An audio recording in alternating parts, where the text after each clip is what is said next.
Insyaallah pada pagi hari ini kita kedatangan tamu agung, tamu istimewa kita, sahabat kita juga ini, Habib Ali Bahar, ya, Habib Ali Hasan Bahar, yang kita kenal biasanya kalau ada pertemuan internasional di Kanjus Sholawat Pekalongan, ya Pak Habib Lutfi, beliaulah yang menerjemahkan, ya, dan sekaligus menjadi pelayan agung dari para tamu agung. Ini luar biasa ya. Dan ini adalah pertemuan kali kedua kita di sini, ya. Dan nanti mungkin kalau ada pertanyaan dari para yang hadir, dimonggo persilakan untuk bertanya, ya. Habib Ali Hasan Bahar akan menyampaikan mauidhah kepada kita semua dalam 15 menit. Nanti setelah itu ada tanya jawab, ya. Dan ini kebetulan kita ini tasyakuran mitoni 7 bulan, ya, 7 bulan ini istri saya, ya. Nah ini usia kandungan ke 7 bulan, kehamilan yang kedua, anak yang ketiga, karena yang pertama ini kan kembar, ya, 2. Dan menurut Falakiah ini anaknya perempuan lagi, alhamdulillah, ya. Jadi pejuang betul ini kita, ya. Pakai dua-duanya sama. Hasilnya sama, meropong. Dan kebetulan kita juga sekarang memasuki Asyura, ya, tahun baru Hijriah. Kita akan mendapatkan wejangan sangu, ya, dari Habib Ali Hasan Bahar tentang bagaimana memasuki tahun baru ini. Dan tradisi 7 bulan ini tradisi Islam Nusantara, ya. Kalau di Arab sana nggak ada kali ini. Ya. Ini tradisi yang sejak turun-temurun, ya, dari para leluhur kita terus ditradisikan. Ya. Intinya sebetulnya tasyakuran selamatan.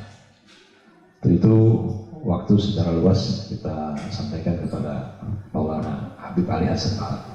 Betul. Bismillahirrahmanirrahim. Assalamualaikum warahmatullahi wabarakatuh.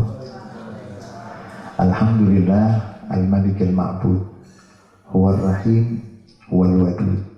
Summa salatu wassalam ala man biwujudihi wujidal wujud wa sa'idal wujud wa hurikal wujud wa tahaqqaqa asma ma'anil wujud sayyidina wa nabiyina wa syafi'ina wa qurrati a'yunina wa maulana Muhammad sahibil liwa'il ma'qud wal maqamil mahmud wal haudil mawrud wa ala alihi at-tayyibin at-tahirin wa ashabil ghurril mayamin wa tabi'ihim wa man tabi'ahum bi ihsanin ila yaumil wurud.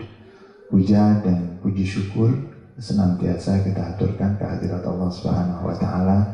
Salawat dan salam yang paling indah, yang paling sempurna untuk Nabi Muhammad SAW, untuk keluarga beliau, para sahabat beliau, dan seluruh pengikut beliau yang setia sampai akhir masa.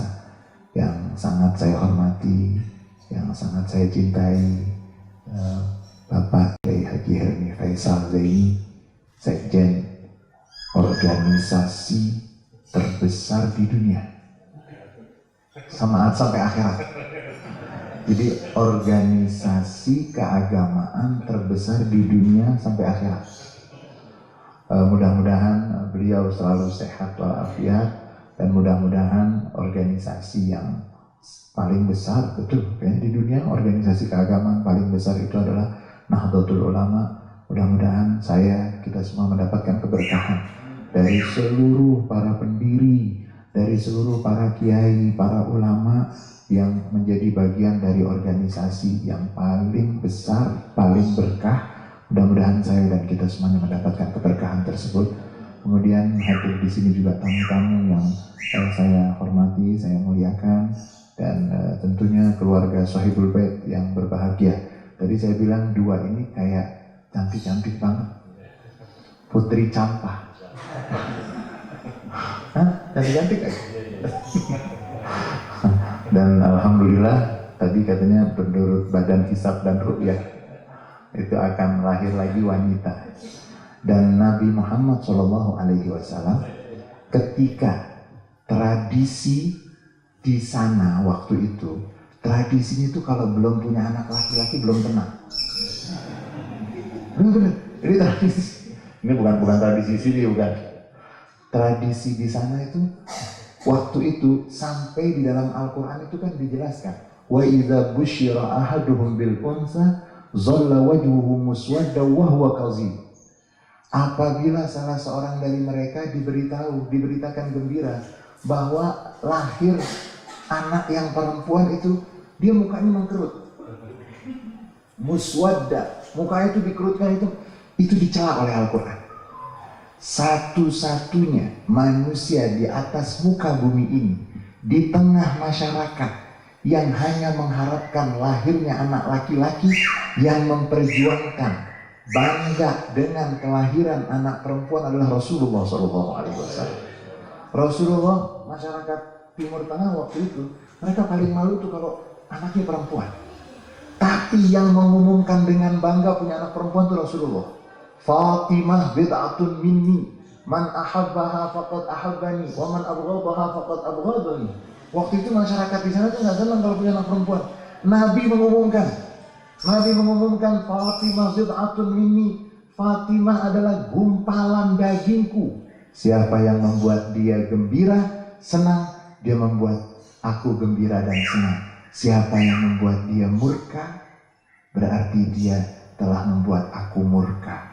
Dan turunnya surat Maryam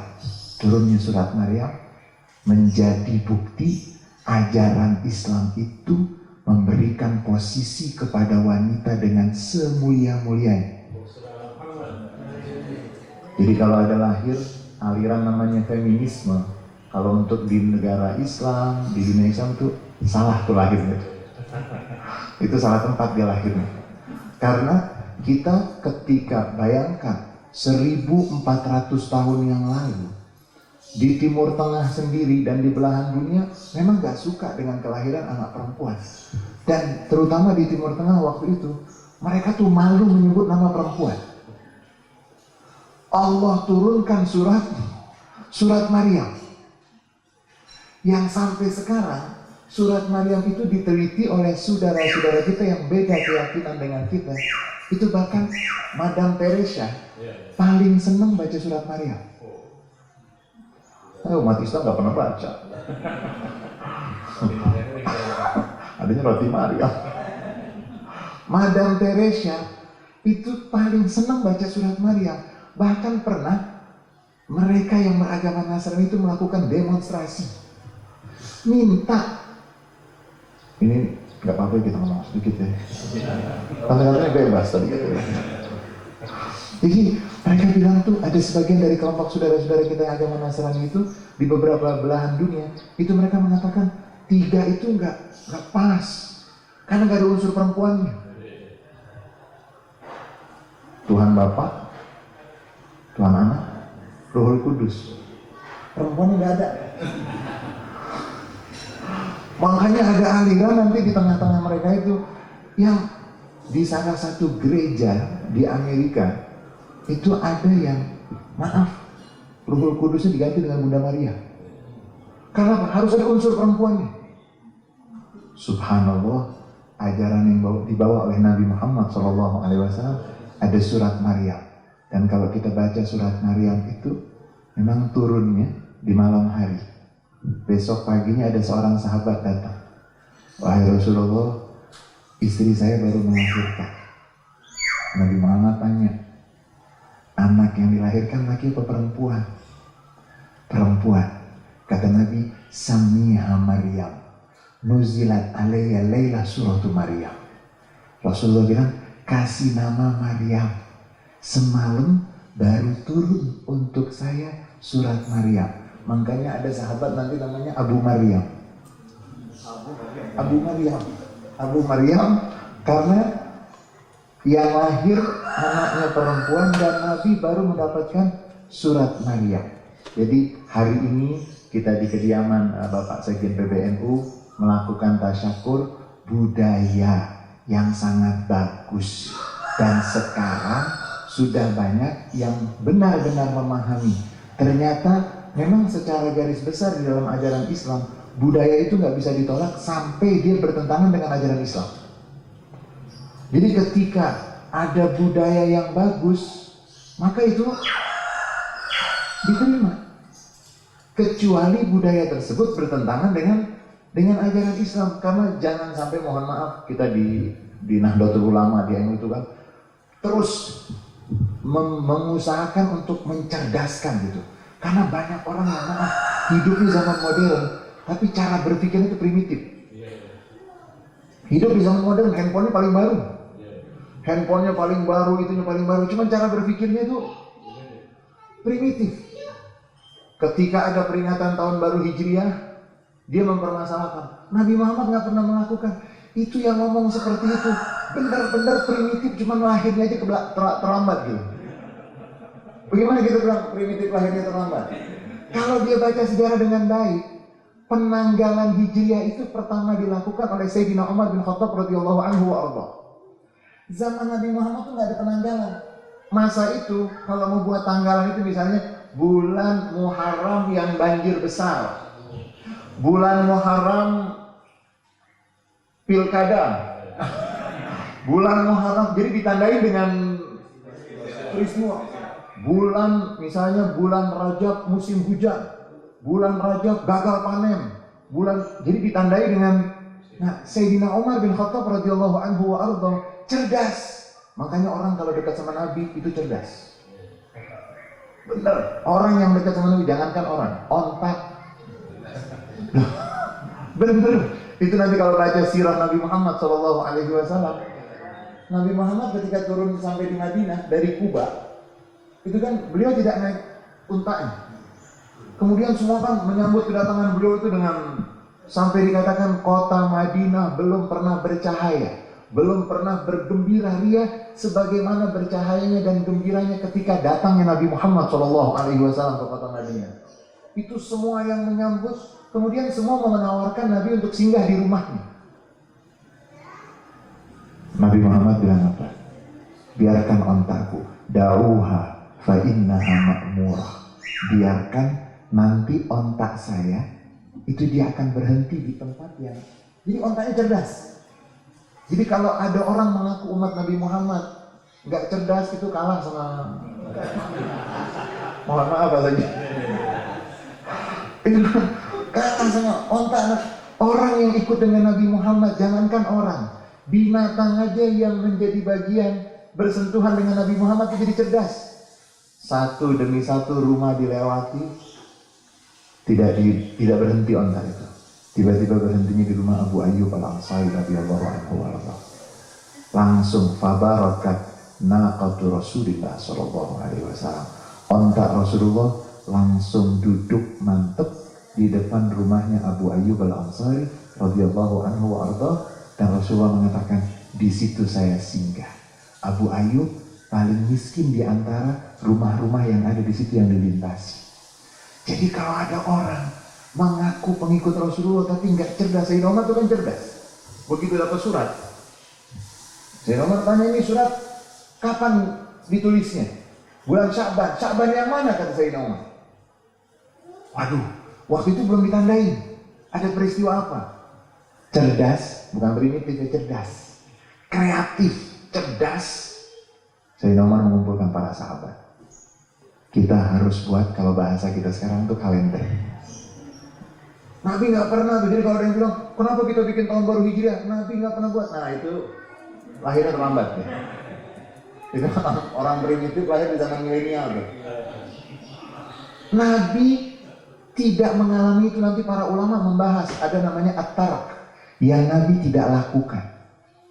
Apakah semua yang Nabi tidak lakukan kita tidak boleh melakukannya? Nanti dulu. Saya selalu bilang itu Pak Segian, kalau ada yang bilang zaman Nabi nggak ada, berarti nggak boleh. Kantor urusan agama zaman Nabi nggak ada. Kacau nggak? Yang udah nikah nih di sini. Suami-suami udah nikah nih. Yang tercatat cuma dicatat ya. Ada yang tercatat juga. Itu mana ada hadis Nabi, jika kamu nikah catatlah, nggak ada. Jika kamu menikah lapor, nggak ada. Tapi cerdas gitu. Sudah dicatat aja banyak yang berantakan. Makanya mohon maaf, lahirnya gerombolan seperti itu gerombolan ingin menghancurkan nama Islam. Makanya mereka kan tampil dengan ISIS, semua mau dikembalikan ke, dengan alasan itu tidak Nabi lakukan dan seterusnya.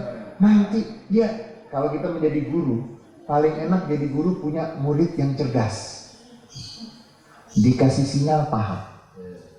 Yang paling repot jadi guru punya murid, maaf ya agak kasar sedikit, bebal, nggak paham isyarat. Di dalam Al-Quran itu ada perintah wadzakirhum bi ayyamillah, ingatkan kepada mereka hari-hari Allah. Nanti para ulama itu menjelaskan apa itu hari-hari Allah. Peristiwa yang dicatat oleh Al-Quran tentang nabi-nabi. Kemudian nanti ada peristiwa yang terkait dengan Nabi Muhammad. Ada perang Badar misalnya. Kita kan masyarakat NU itu gak bisa lepas dengan sholawat Badar. Siapa yang tidak tahu? Jadi kalau ada orang NU gak hafal sholawat Badar, itu mesti dapat kaderisasi dari Ustaz Husni itu. Jadi jangan sampai Islam yang begitu indah bisa menerima yang ada di mana Islam itu datang, yang bagus diambil. Sekarang 7 bulan itu, 7 bulanan Nabi nggak melakukan. Nabi itu sibuk lagi membenahi apa? Banyak yang harus dibenahi. Jadi kalau misalnya alasannya Nabi nggak melakukan, kita nggak melakukan. Nanti dulu ada yang benar tapi banyak yang nggak benernya itu. Iya. Ada yang benernya tapi banyak tidak benernya. Karena apa? Nabi Muhammad SAW tidak pernah membuat kalender. Terus kita mau bilang Sayyidina Umar melanggar Nabi Muhammad. Dan contohnya jelas sekali, sholat tarawih. Nabi cuma berapa hari saja, berapa malam aja Nabi sholat malam Ramadan. Setelah itu Nabi nggak sholat lagi. Nabi sengaja tidak sholat. Tapi Sayyidina Umar, kalau orang primitif tuh nggak paham tuh gitu. Tapi kalau orang yang cerdas, oh Sayyidina Umar tuh cerdas. Dan nanti kecerdasan Sayyidina Umar itu terlihat dengan tahun baru Hijriah itu. Beliau langsung setelah mengumpulkan diskusi dengan para sahabat besar radhiyallahu anhum wa ardhahum, kesimpulannya kita jadikan hijrah Nabi sebagai kalender. Nabi sudah wafat, kok berani-beraninya Sayyidina Umar? Ini namanya murid yang cerdas. Kalau murid cerdas itu dia kreatif. Tapi kalau murid nggak cerdas, Islam nggak akan bisa maju. Saya kita bayangin gitu. Kalau mau ditiru yang plek, saya tuh pernah diskusi dengan yang seperti itu.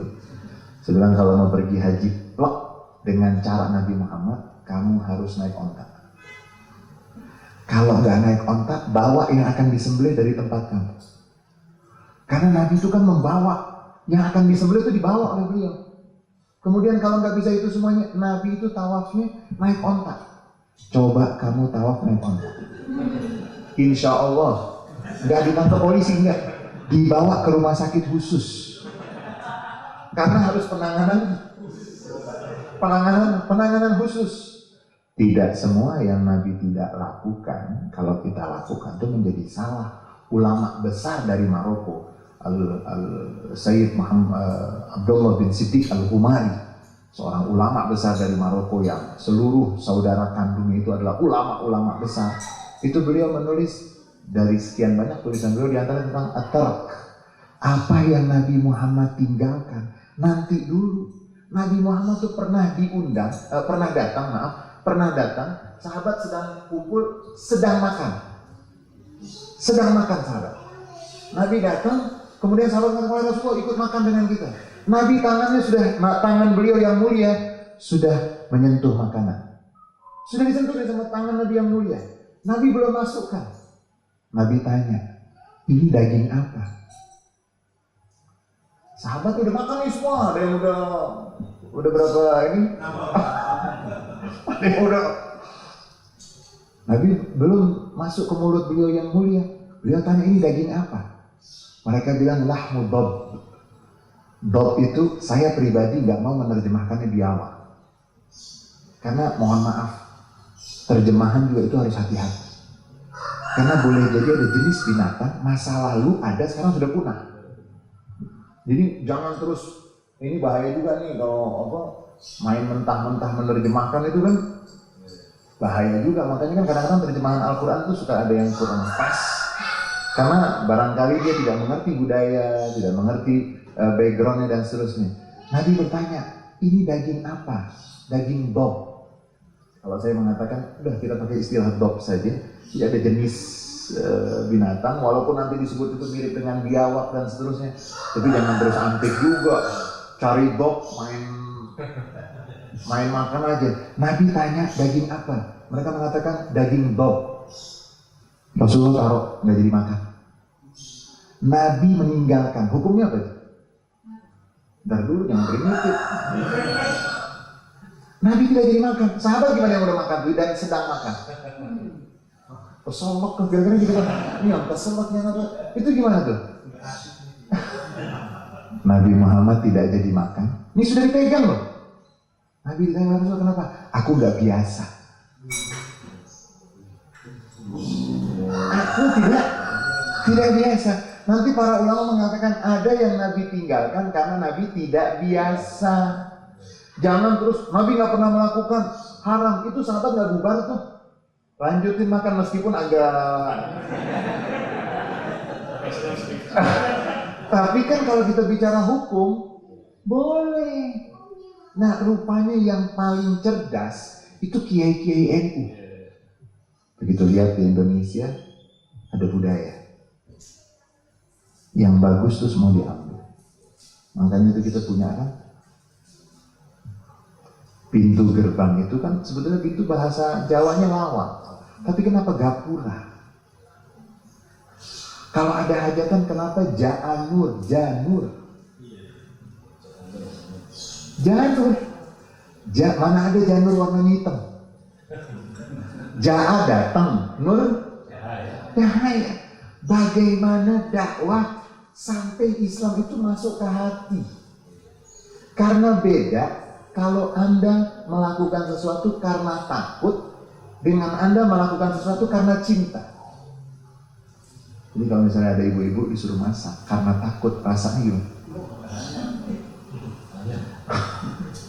Tapi kalau masak dorongannya karena cinta, subhanallah yang tadi nggak bisa masak, Allah kasih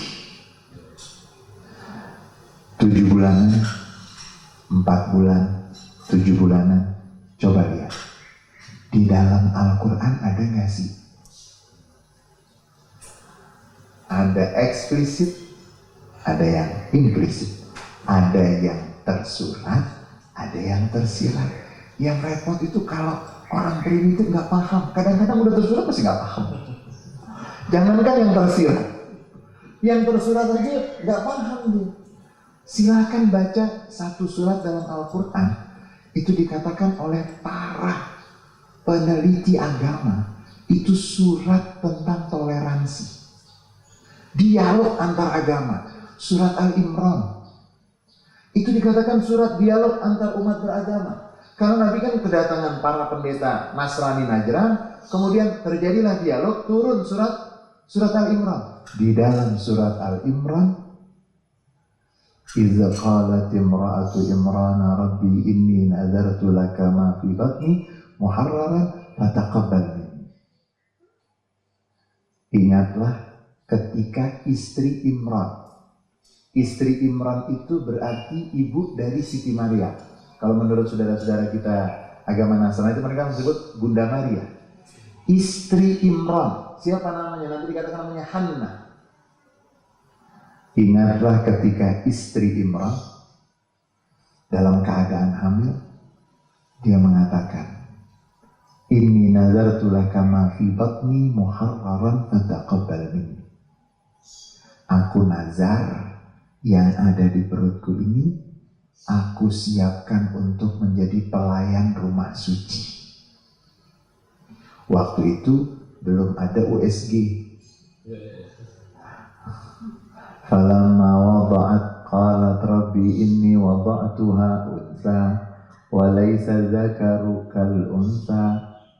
Waktu masih hamil itu niat, nanti kalau lahir anaknya akan saya jadikan, anak ini yang di perut saya ini akan saya jadikan sebagai abdi rumah suci, abdi Baitul Maqdis. Ketika lahir, ternyata yang lahir perempuan. Dan pada saat itu perempuan tidak dibolehkan untuk menjadi pelayan rumah suci. Artinya berdoa di saat mengandung dan di saat ada wanita sedang mengandung, boleh nggak? Boleh. Menyiapkan nama, menyiapkan nama boleh nggak tuh? Boleh. Nanti baca surat Maryam. Ketika nanti istri Nabi Zakaria yang sudah lanjut usianya hamil, dibilang apa? Belum lahir sudah dikasih tahu namanya apa? Yahya. Belum lahir tapi sudah dikasih. Dari situ para ulama mengatakan apa? Boleh cari-cari nama walaupun belum lahir. Dan doa yang dilakukan di saat wanita sedang mengandung, apalagi sudah 7 bulan, silahkan baca bagaimana para peneliti kandungan mengatakan sudah mulai merekam. Ada satu penelitian di Inggris yang ingin tahu janin di dalam rahimnya itu merekam apa enggak. Akhirnya mereka kumpulkan beberapa ibu yang hamil yang menggunakan bahasa yang berbeda. Satu, ibunya pakai bahasa Inggris, diletakkan di sini. Ibunya pakai bahasa Perancis. Ini ibu-ibu yang hamil dikumpulkan. Mereka mau tahu kira-kira janin itu merekam atau tidak. Dari mana mereka tahu? Begitu keluar, dilihat, diamati dari apa? Dari intonasi nangisnya. Yang ibunya bahasa Inggris itu sesuai dengan intonasi. Dan apa? Dari situ mereka mengatakan apa? Ternyata janin di dalam rahim ibunya itu sudah merekam. Alhamdulillah kita punya budaya baca doa. Artinya apa? Yang di dalam rahim itu sudah mendengar. Makanya sampai dikatakan as-sa'id man kana sa'idan fi rahimi ummi. Orang yang berbahagia itu dia sudah bahagia semenjak di rahim ibunya. Wasyaqi man kana syaqiyan fi rahimi ummi. Orang yang sengsara itu dia sudah sengsara semenjak dalam rahim ibunya. Dia tidak pernah mendapatkan yang terbaik di saat dia masih berbentuk janin. Dan singkatnya supaya nggak terlalu lama. Silakan.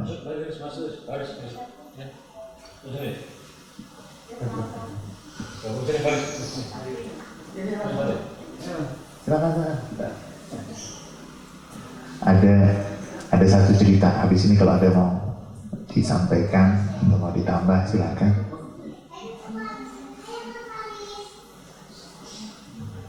Jadi ada surat Al-Imran itu terkait dengan kandungan. Bagaimana masih dalam kandungan itu ada doa. Kemudian mencari nama sebelum lahir itu silahkan baca surat Maryam. Karena Nabi Yahya belum lahir tapi sudah disiapkan nama.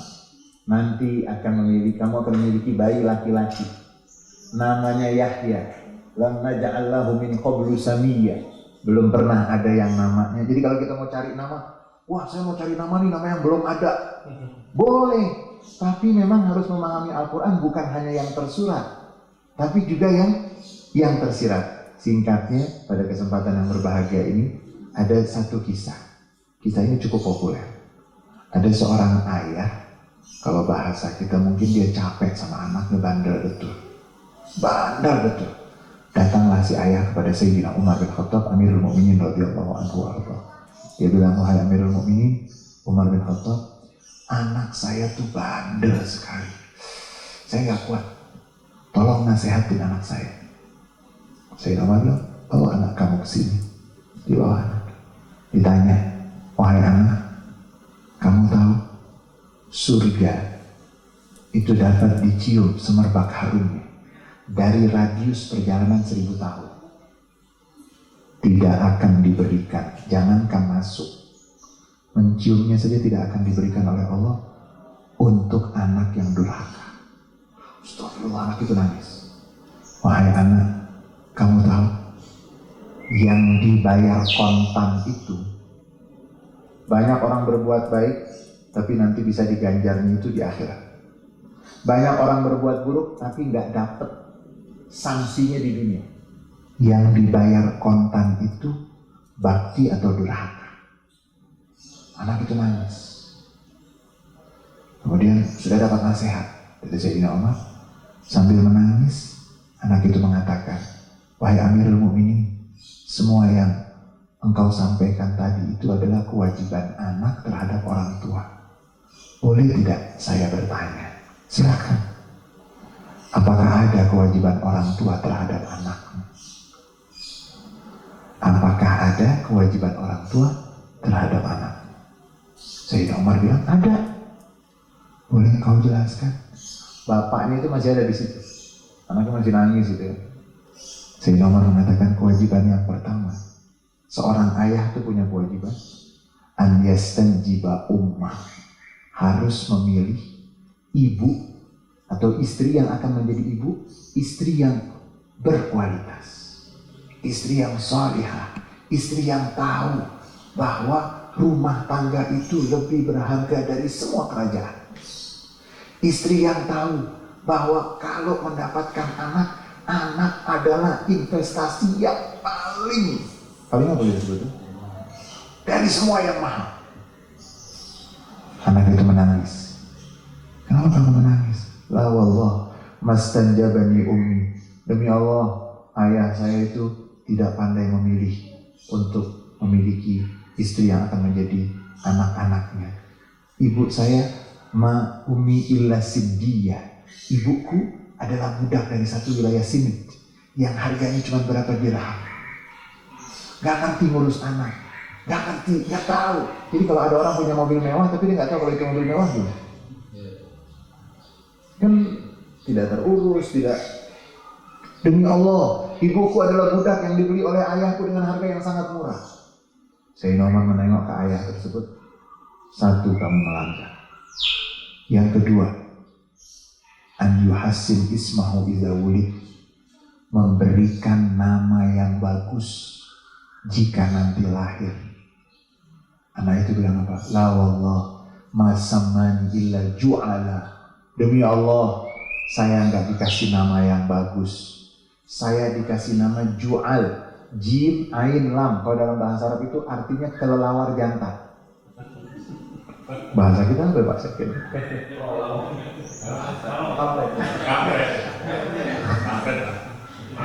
Ma sammani illa ju'ala. Saya nggak dikasih nama kecuali ju'al. Ju'al itu artinya kelelawar jantan. Makanya Rasulullah SAW, jangankan manusia, Madinah sebelum hijrah namanya Yathrib. Yathrib itu dalam bahasa Arab artinya kesalahan yang kalau kita ingat-ingat bikin panas. Makanya dalam surat Yusuf, la tathriba alaikumul yaum, tidak ada dosa yang diungkit-ungkit lagi karena akan bikin panas. Nabi Muhammad begitu masuk ke kota Madinah, beliau mengatakan, aku rubah kota Madinah menjadi Thaibah al-Madinah al-Munawwarah, kota yang memancarkan cahaya. Madinah itu kota berperadaban, Munawwarah yang memancarkan cahaya. Thaibah itu artinya wewangian, Thaibah artinya baik dan harum. Jangankan manusia, kotak saja diberi nama yang bagus. Nanti kalau belajar itu, Nabi alat-alatnya dikasih nama. Jadi benda, binatang dimanusiakan, diwongke. Kalau orang sekarang, mana orang nama waktu Hasan dan Husain akan lahir, Ali bin Abi Thalib lari. Wahai Rasulullah, Fatimah sudah melahirkan. Sudah kamu kasih nama? Hal samaitahu ya Ali? Kamu sudah kasih nama? Sudah. Siapa kamu kasih nama untuk anakmu? Sayyidina Ali bilang apa? Samaituhu harban. Saya kasih nama harb. Ha-ro-ba artinya perang. Tidak, kata Rasulullah. Kakek kan saya, betul. Jangan, kadang-kadang kan Sayyidina Ali nggak salah. Karena zaman itu kan masih banyak perang gitu kan. Sama kayak beginilah. Sekarang kita kalau ketemu orang Belanda gimana? Datuk kita ketemu orang Belanda gimana? Beda dong. Kakek saya mungkin ketemu Belanda tuh meludah. Tapi sekarang sudah, kan kondisi sudah. Sayyidina Ali tidak salah ketika memberikan namanya itu anaknya Harb, artinya perang. Karena waktu itu masih kondisi. Rasulullah bilang, jangan. Samihi Hasanan. Kasih nama Hasan. Nanti kalau ada adiknya, kasih nama Husain. Hasan itu senior, Husain itu junior. Hasan Husain kan ada isim tasghir kalau dalam bahasa Arab. Apa arti Hasan? Al-jamal alladzi la aiba fihi wa la naqsa fihi. Keindahan yang tidak ada cacatnya dan tidak ada kekurangannya. Nah, orang yang datang kepada Sayyidina Umar, yang anaknya dikeluhkan, anaknya bertanya, apalagi kewajiban orang tua terhadap anak yang memberikan nama yang bagus. Anak itu bilang, demi Allah, saya tidak dikasih nama kecuali jual, kelelawar jantan. Dahulu Habib Ali bin Husain Al-Attas, yang insya Allah kita akan bikin seminar kitabnya itu Tajul A'ras. Habib Ali dikenal dengan Habib Ali Bungur, guru dari almarhum Kiai Idham Khalid, guru dari almarhum Kiai Syafi'i Hazami. Jadi Habib Ali bin Husain Al-Attas itu waktu itu beliau memang guru di Asyafi'iyah, guru di Kuitang. Itu pernah punya murid dari wilayah Ulu Jami datang. Assalamualaikum Habib. Waalaikumsalam. Habib, saya mau undang Habib buat acara maulud di kampung saya. Waktu itu mungkin dari Bungur, Cikini ke Ulu Jami kan udah seperti luar kota kali ya. Zaman tahun 70-an gitu. Saya mau undang Habib untuk acara maulud di tempat saya.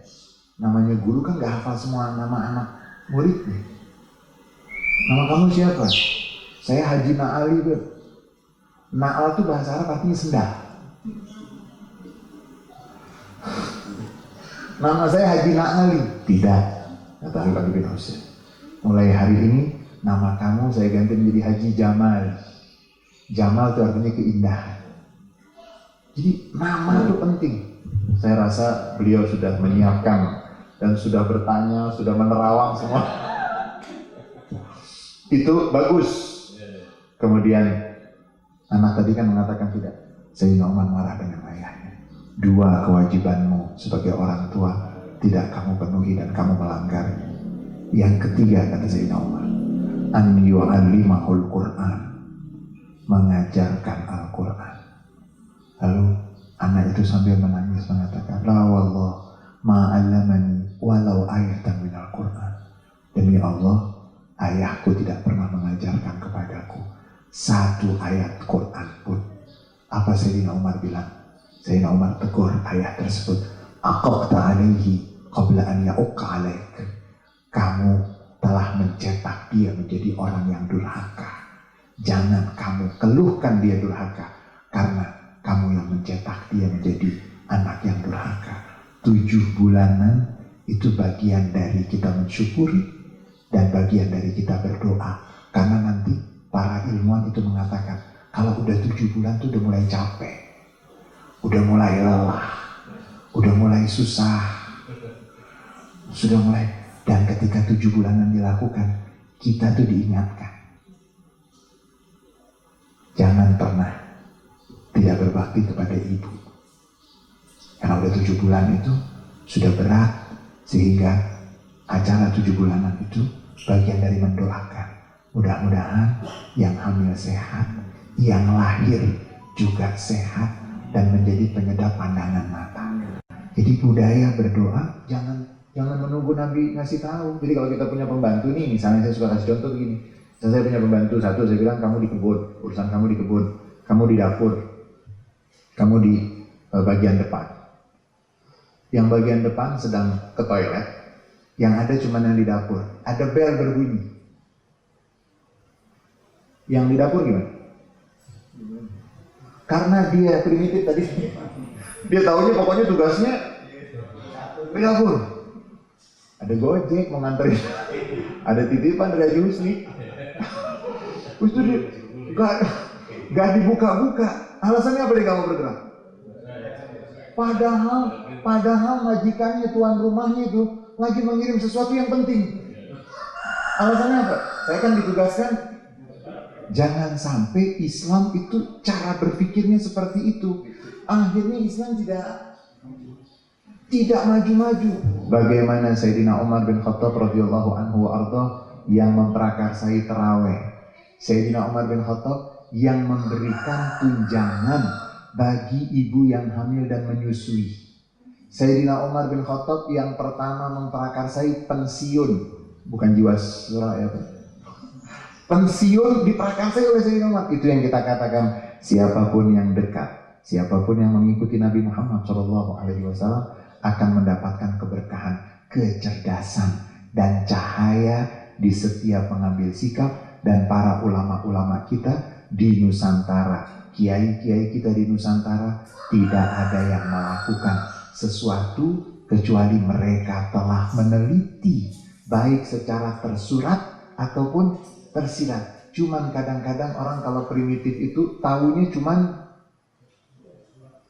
kadang-kadang tersurat nggak paham juga. Kadang-kadang yang tersurat pun tidak paham juga.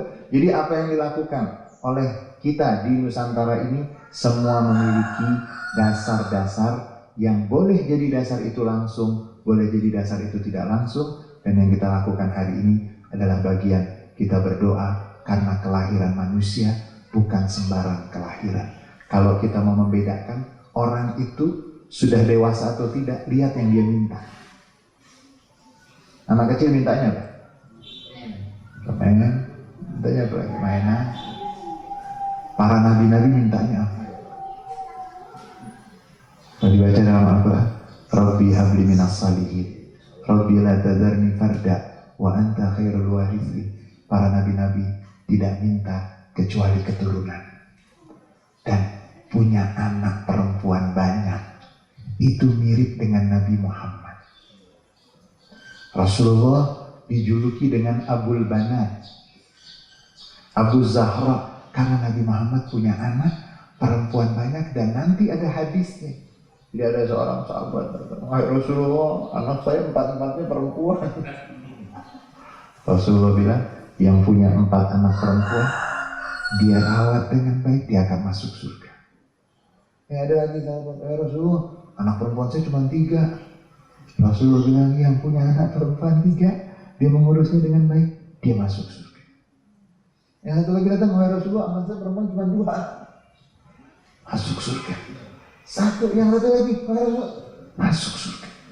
Dan itulah tradisi kita, selalu mengajak orang untuk gampang masuk surga. Dan tidak sebaliknya, nakut-nakutin, kaku. Akhirnya orang beragama bukan karena cinta, tapi karena takut. Tradisi yang baik ini mudah-mudahan selalu kita jalankan dengan sebaik-baiknya. Dan tadi sudah dibacakan doa-doa, dikirimkan arwah-arwah, karena orang-orang yang telah mendahului kita itu mengetahui apa yang dilakukan oleh anak cucu keturunannya. Dan saya yakin sekali ayahanda beliau, seorang yang dekat sekali dengan Maulana Habib Lutfi, hari ini berbahagia di alam kubur. Hari ini tersenyum gembira karena keluarganya sedang berkumpul, bersilaturahmi, dan akan lahir bayi yang insya Allah menjadi penyedap pandangan mata, yang akan menjadi pembawa keberkahan. Dan Rasulullah yang mengatakan, semerbak bau bayi itu raihatul walad min raihatil jannah. Semerbak bayi itu adalah semerbak surga. Dan banyak sekali riwayat-riwayat yang mengatakan rumah yang gak ada anak kecilnya itu rumah yang kurang keberkahannya, kurang kebaikannya. Mudah-mudahan Bapak Sekjen selalu sehat walafiat, kemudian ibu yang akan melahirkan sehat walafiat, dan didatangkan oleh Allah keberkahan keturunan yang saleh dan salihah. Ini yang bisa saya sampaikan. Banyak kurangnya dari saya, mohon diwami maaf yang seluas-luasnya. Hadanallahu wa iyyakum ajma'in, wallahul muwaffiq ila aqwamit thariq, wal 'afwu minkum, wassalamualaikum warahmatullahi wabarakatuh. Subhanallah. Ilmu nur, ilmu itu cahaya. Habib Ali Hasan Bahar telah memberikan cahaya kepada kita semua sehingga hati kita menjadi lebih adem, lebih tenteram, lebih banyak terbuka ya, untuk menerima berbagai macam kebaikan. Dan kata kunci dari beliau adalah mari kita beragama dengan cinta, bukan dengan ketakutan ya. Ini dalam sekali, karena kalau kita beragama dengan cinta berarti kita mengerjakan ibadah sholat dengan cinta, bukan karena terpaksa. Kita baca Quran juga dengan cinta, kita baca aurat, wirid juga karena cinta. Dan kita mengerjakan kebaikan, segala kebaikan, bersedekah, membantu dengan sesama, itu juga dengan cinta. Yang hari ini belum pernah mengenal kata cinta, ya harus belajar banyak dengan Habib Ali Hasan Bahar. Terima kasih atas seluruh nasihat-nasihat mauidhah hasanah kepada kita semua. Kita doakan mudah-mudahan Habib Ali Hasan Bahar senantiasa sehat, dan senantiasa panjang umur. Kita juga doakan untuk para guru-guru kita yang sekarang sedang sakit, yang mudah-mudahan disembuhkan oleh Allah SWT, dan mudah-mudahan badai COVID-19 ini segera berlalu ya. Amin ya Allah. Mudah-mudahan kita akan segera memasuki masa normal baru sehingga kita dapat beraktivitas dengan baik. Marilah kita tutup acara ini dengan bacakan surat Al-Asr. Mudah-mudahan kita menjadi insan-insan yang senantiasa menghargai waktu.